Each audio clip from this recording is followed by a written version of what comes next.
President-elect Donald Trump is filling out top positions in his administration. Today, Mr. Trump chose Alabama Senator Jeff Sessions to helm the Justice Department as Attorney General. Prior to being in Congress, Sessions spent time as a United States Attorney and the Attorney General of the state of Alabama. Mr. Trump is also bolstering his national security roster. He selected Republican Congressman Mike Pompeo of Kansas as his CIA director, and CBS News has confirmed, in fact, that Pompeo has accepted that offer. This all comes as Mr. Trump gets set to meet with 2012 Republican nominee Mitt Romney tomorrow.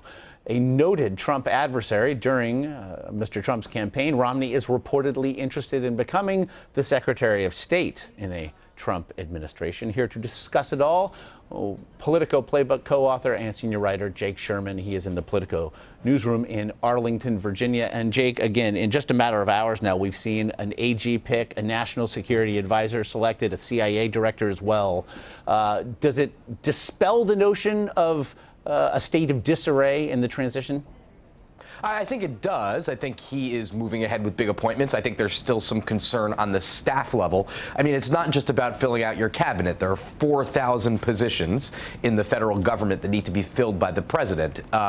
He is doing he's got some big ones locked down, and from our view, from the people we talk to, the Mitt Romney meeting this weekend is not going to result in an appointment for former Governor Romney. I think it's more of a just a huddle and a time to kind of get on the same page. I really don't think that Romney, who has, holds very different viewpoints than Donald Trump, will be in his administration. I want to let's take a dive specifically into the Sessions pick as AG. The New York Times is actually already out with an article saying that the specter of race will shadow this. It highlights several racially charged incidents throughout his years as a prosecutor and Alabama AG. Obviously, he's a man who will certainly inform whom Trump nominates to the Supreme Court. What do you make of this pick? I think that it's going to be a tough vote, potentially, for senators who are going to have to confirm Jeff Sessions, one of their colleagues, as Attorney General. Back in the 80s, Ronald Reagan tried to appoint Jeff Sessions to the federal bench, and he was not confirmed, and because of some racially charged language and some other incidents from his time in Alabama.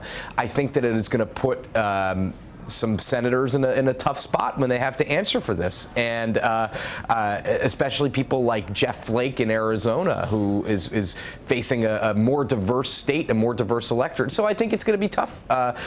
Listen, I think the overwhelming odds are that he's going to be confirmed, but makes it a little bit tougher for Donald Trump early in his administration. It certainly informs the pick of Mike Flynn as well as national security advisor. Flynn has been under fire for his admitted views on Islam.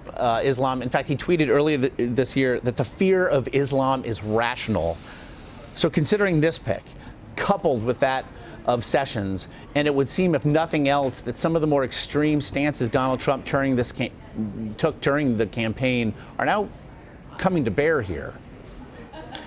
Yeah, I think, and also what we didn't say is that Michael Flynn retweeted and later apologized a very anti-Semitic remark about Jewish people, obviously, and that's another thing that people are talking about here in D.C. I mean, listen, the main takeaway here is Donald Trump is filling his cabinet with people who are like him, white, old men, and there's no diversity. Everybody he's appointed is a D.C. insider, a government veteran. Mike Pompeo, who's the CIA director, is a member of Congress, Republican member of Congress. Jeff Sessions, a longtime senator. So he's filling his cabinet not with outsiders, not draining the swamp, as he said he was going to do, but with insiders. So I think that's important to keep in mind when Donald Trump talks about changing government. He's actually not done that at all yet. So if you look at the optics, then, of this meeting to come with Mitt Romney, we've seen other names floated for the post of Secretary of State. On one hand, they included Rudy Giuliani, again, a staunch loyalist whose name has been out there now for several days. Does it seem then that perhaps the floating of a name like that of South Carolina Governor Nikki Haley was meant again for optics' sake? I don't know if it was for optics. I think he definitely needs to put some diversity in his cabinet. Some presidents oftentimes choose members of the opposing party. It doesn't seem terribly likely that Trump will do that, although he has floated some Democrats for education secretary. The striking thing to me is that Secretary of State, one of the big, most important positions, he's not talking about, doesn't seem to be talking about anybody that has any experience in the military, in national security, or in diplomacy, which is, kind of the traditional metrics, the traditional resume for somebody who's going to be representing American interests abroad with countries around the world. Meanwhile, for the Democrats, it would appear the aftermath of the election is upon them. I want to turn to Capitol Hill here. Democratic Congressman from Ohio, Tim Ryan, announces that he will now challenge Nancy Pelosi for House minority leadership. He has been quoted as saying more of the same for Democrats is the definition of insanity. What are his chances here? Not very good. Nancy Pelosi did say yesterday that she has 2/3 of the House Democratic caucus on her side. So she's setting the bar very high for herself. I think that Tim Ryan will get more than 1/3, but it's a very tough election for Tim Ryan. Nancy Pelosi is still has a lot of allies in the House. She raises a lot of money for House Democrats, but it does show that there's a generational shift underway inside the House Democratic caucus and inside Democratic politics, where people are standing up to the longtime leader of the House Democratic caucus. And what Ryan is saying publicly is what Democrats have been saying privately for some time, that they have been out of the majority for just for 14 of the last 18 years in the House, which is a stunning number. And they're still led by the same three 70-something-year-old people. And that's going to be a problem for Nancy Pelosi, Steny Hoyer, and Jim Clyburn going forward. Well, you say that it's going to be a problem, certainly as the DNC also looks for new leadership as well. But I guess there's the natural sense of, if not now, Jake, when? It's a good question.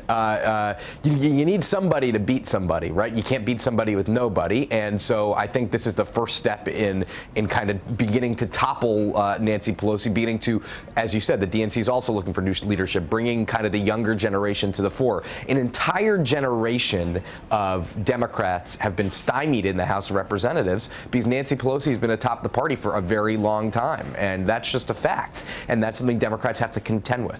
Tumultuous times at a tower in Midtown Manhattan, up on Capitol Hill. Politico Playbook co-author Jake Sherman, as always, appreciate the time. Thank you, sir.